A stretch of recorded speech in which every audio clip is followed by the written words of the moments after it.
നമസ്കാരം മക്കളെ, നമുക്ക് പഠിക്കാം. ഇന്ന് നമ്മൾ പുതിയൊരു ചിഹ്നമാണ് പഠിക്കുന്നത്. റ എന്ന വ്യഞ്ജനാക്ഷരം. ഏതാണ് റ എന്ന വ്യഞ്ജനാക്ഷരം?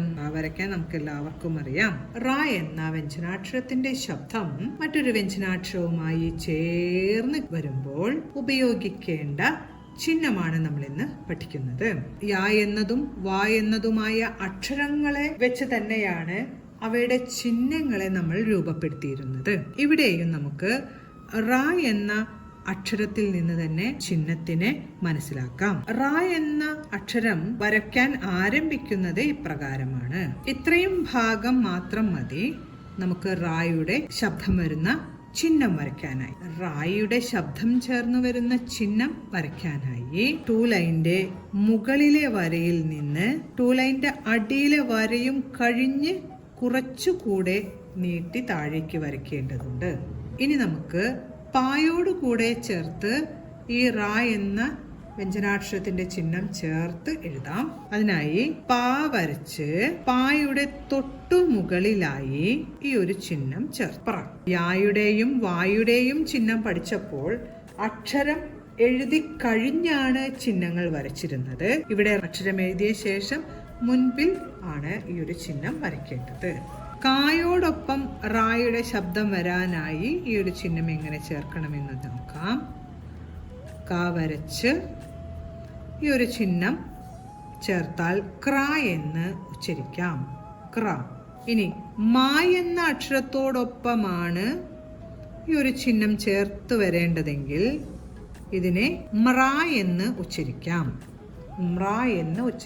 റായുടെ ശബ്ദം വരുന്ന ഈ ചിഹ്നം ഒരു വ്യഞ്ജനാക്ഷരത്തോട് ചേർന്ന് വരാനായി ഈ റായുടെ ഒരു ഭാഗം തന്നെയാണ് നമ്മൾ എടുത്ത അക്ഷരത്തിന്റെ മുൻപിലായി വരയ്ക്കുന്നത്.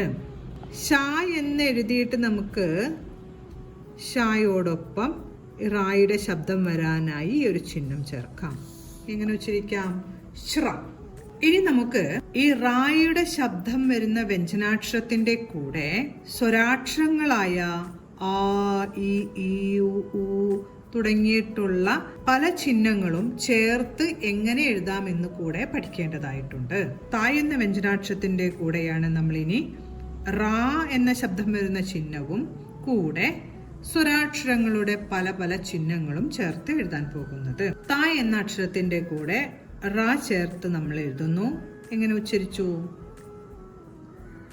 ത്ര. ത്ര. ത്ര എന്ന് ഉച്ചരിക്കുമ്പോൾ അതിന്റെ ഉച്ചാരണത്തിന്റെ അവസാനം അ എന്ന ശബ്ദമാണ് കേൾക്കുന്നത്. ത്ര. ഇനി അടുത്തത് നമ്മൾ ത്ര എന്നാണ് എഴുതുന്നത്. ത്ര എന്നെഴുതി ആയുടെ ചിഹ്നവും ചേർത്തു. ത്ര.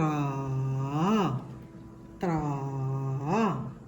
അടുത്തത് ഈ എന്ന സ്വരാക്ഷരത്തിന്റെ ചിഹ്നമാണ് കേട്ടോ ചേർക്കുന്നത്. അതിനായി ത്ര വരച്ചു, കൂടെ ഈ എന്ന സ്വരാക്ഷരത്തിന്റെ ചിഹ്നം കൂടെ ചേർത്തു. എങ്ങനെ ഉച്ചരിക്കും? ത്രീ. ത്രീ. അടുത്ത് നമുക്ക് ഈ എന്ന സ്വരാക്ഷരത്തിന്റെ ചിഹ്നം ത്ര എന്നതിനോടൊപ്പം ചേർത്ത് വരയ്ക്കാം. എങ്ങനെ ഉച്ചരിക്കും? ത്രീ. ത്രീ. അടുത്ത് നമുക്ക് ത്ര എന്ന അക്ഷരത്തോടൊപ്പം ഉ എന്ന സ്വരാക്ഷരത്തിന്റെ ചിഹ്നം കൂടെ ചേർത്ത് വരയ്ക്കാം. എങ്ങനെ ഉച്ചരിക്കാം? ത്രൂ. ത്രൂ. അടുത്തത് ത്ര എന്ന അക്ഷരത്തിനോടൊപ്പം ഊ എന്ന സ്വരാക്ഷരത്തിന്റെ ചിഹ്നം കൂടെ ചേർത്ത് എഴുതുകയാണ്. എങ്ങനെ ഉച്ചരിക്കാം? ത്രൂ. അടുത്തത് റ് എന്നതിന്റെ ചിഹ്നമാണല്ലേ.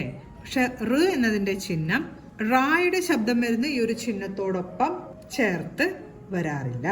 കാരണം റാ എഴുതി ചന്ദ്രക്കലയിട്ട ശബ്ദമാണ് റ് എന്ന സ്വരാക്ഷരത്തിന് നമ്മൾ കേൾക്കുന്നത്. റ് എന്ന സ്വരാക്ഷരത്തിന്റെ ചിഹ്നം റാ എന്ന ശബ്ദം ചേർന്നു വരുന്ന വ്യഞ്ജനാക്ഷരങ്ങളോട് കൂടെ ചേർത്ത് എഴുതാറില്ല. എ എന്ന സ്വരാക്ഷരത്തിന്റെ ശബ്ദം ത്ര എന്നതിനോടൊപ്പം ചേർത്ത് എഴുതാം. അപ്പൊ ആദ്യം എയുടെ ചിഹ്നം വരച്ച് ത്ര വരയ്ക്കണം. എങ്ങനെ ഉച്ചരിക്കാം? ത്രേ. ത്രേ. ഇനി എ എന്ന സ്വരാക്ഷരത്തിന്റെ ചിഹ്നം ത്രായോടുകൂടെ ചേർന്ന് വരാനായി ആദ്യം എയുടെ ചിഹ്നം വരച്ച് ത്ര വരയ്ക്കുക. ത്രേ എന്നുച്ചരിക്കാം. ത്രേ. അടുത്ത് നമുക്ക് ത്രൈ എന്നാണ് കേട്ടോ എഴുതാൻ പോകുന്നത്. ഐയുടെ ചിഹ്നം ആദ്യം വരച്ചു, ഇനി ത്ര വരയ്ക്കണം. എങ്ങനെ ഉച്ചരിക്കാം? ത്രൈ. ത്രൈ. ത്രേ. ത്രേ. ത്രൈ. ഇനി നമുക്ക് ത്രായുടെ കൂടെ ഓയുടെ ചിഹ്നം ചേർത്തെഴുതാം. അപ്പോൾ ഓയുടെ ചിഹ്നത്തിനായി ആദ്യം നമുക്ക് എ എന്ന ശബ്ദത്തിന്റെ ചിഹ്നം വരയ്ക്കണം. ഇനി ത്ര വരയ്ക്കണം. ഓയുടെ ചിഹ്നം പൂർത്തിയാവാനായിട്ട് ഇവിടെ ഒരു ആയുടെ ചിഹ്നം കൂടെ വേണം. ഇപ്പോൾ ഇതിനെ ത്രോ എന്ന് ഉച്ചരിക്കും. ത്രോ. അടുത്ത് നമുക്ക് ത്രോ എന്ന് എഴുതാം. അതിനായി എയുടെ ചിഹ്നം വരച്ച് ത്ര വരച്ച് ആയുടെ ചിഹ്നവും കൂടെ ചേർത്തു. ഇതിനെ ത്രോ എന്ന് ഉച്ചരിക്കാം. ത്രോ. ഇനി നമുക്ക് ഔവിന്റെ ചിഹ്നം ത്രായോട് കൂടെ ചേർത്ത് എഴുതാം. ത്ര വരച്ച് ഔവിന്റെ ചിഹ്നം കൂടെ ചേർത്തു. ഇതിനെ എങ്ങനെ പറയാം? ത്രൗ, ത്രൗ, ത്രൗ. ഇനി ത്രായോടൊപ്പം നമുക്ക് അമ്മിന്റെ ചിഹ്നം ചേർത്ത് എഴുതാം. ത്രം, ത്രം. ഇന്ന് നമ്മൾ റായുടെ ശബ്ദം വരുന്ന ചിഹ്നമാണ് പഠിച്ചത്. പായുടെ കൂടെ റായുടെ ശബ്ദം വരുന്ന ഈ ഒരു ചിഹ്നം ചേർത്തപ്പോൾ പ്ര എന്നുച്ചരിച്ചു. കായുടെ കൂടെ റായുടെ ശബ്ദം വരുന്ന ഈ ഒരു ചിഹ്നം ചേർത്തപ്പോൾ ക്ര എന്നുച്ചരിച്ചു. മായുടെ കൂടെ റായുടെ ശബ്ദം ചേർന്ന് വരാനായിട്ട് ഈ ഒരു ചിഹ്നം ചേർത്തപ്പോൾ മ്ര എന്നു. ഷായുടെ കൂടെ റായുടെ ശബ്ദം ചേർന്ന് വരാനായി ഈ ഒരു ചിഹ്നം ചേർത്തപ്പോൾ ശ്ര എന്നും ഉച്ചരിച്ചു. പിന്നീട് നമ്മൾ ത്ര എന്ന അക്ഷരത്തിനെ സ്വരാക്ഷരങ്ങളായ ആ, ഇ, ഈ, ഉ, ഊ, എ, ഐ, ഒ, ഔ, എന്നിവയുടെ ചിഹ്നങ്ങളും ചേർത്താണ് എഴുതിയത്. ത്ര എന്ന അക്ഷരത്തിനെ ആ എന്ന സ്വരാക്ഷരത്തിന്റെ ചിഹ്നം ചേർത്തപ്പോൾ ത്ര എന്ന് ഉച്ചരിച്ചു. ത്രായുടെ കൂടെ ഈയുടെ ചിഹ്നം ചേർത്തപ്പോൾ ത്രി എന്ന് ഉച്ചരിച്ചു. ത്രായുടെ കൂടെ ഈ എന്ന സ്വരാക്ഷരത്തിന്റെ ചിഹ്നം ചേർത്തപ്പോൾ ത്രീ എന്ന് ഉച്ചരിച്ചു. ത്രായുടെ കൂടെ ഉ എന്ന സ്വരാക്ഷരത്തിന്റെ ചിഹ്നം ചേർത്തപ്പോൾ ത്രു എന്നുച്ചരിച്ചു. ത്രായുടെ കൂടെ ഊ എന്ന സ്വരാക്ഷരത്തിന്റെ ചിഹ്നം ചേർത്തപ്പോൾ ത്രൂ എന്നുച്ചരിച്ചു. ത്രായുടെ കൂടെ എ എന്ന സ്വരാക്ഷരത്തിന്റെ ചിഹ്നം ചേർത്തപ്പോൾ ത്രേ എന്നുച്ചരിച്ചു. ത്രായുടെ കൂടെ എ എന്ന സ്വരാക്ഷരത്തിന്റെ ചിഹ്നം ചേർത്തപ്പോൾ ത്രേ എന്നുച്ചരിച്ചു. ത്രായുടെ കൂടെ ഐ എന്ന സ്വരാക്ഷരത്തിന്റെ ചിഹ്നം ചേർത്തപ്പോൾ ത്രൈ എന്നുച്ചരിച്ചു. ത്രായുടെ കൂടെ ഒ എന്ന സ്വരാക്ഷരത്തിന്റെ ചിഹ്നം ചേർത്തപ്പോൾ ത്രോ എന്നുച്ചരിച്ചു. ത്രായുടെ കൂടെ ഓ എന്ന സ്വരാക്ഷരത്തിന്റെ ചിഹ്നം ചേർത്തപ്പോൾ ത്രോ എന്നുച്ചരിച്ചു. ത്രായുടെ കൂടെ ഔ എന്ന സ്വരാക്ഷരത്തിന്റെ ചിഹ്നം ചേർത്തപ്പോൾ ത്രൗ എന്നുച്ചരിച്ചു.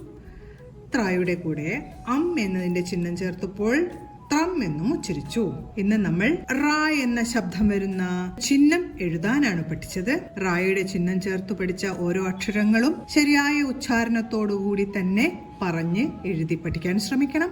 അടുത്ത ക്ലാസ്സിൽ കാണാം മക്കളെ. നമസ്കാരം.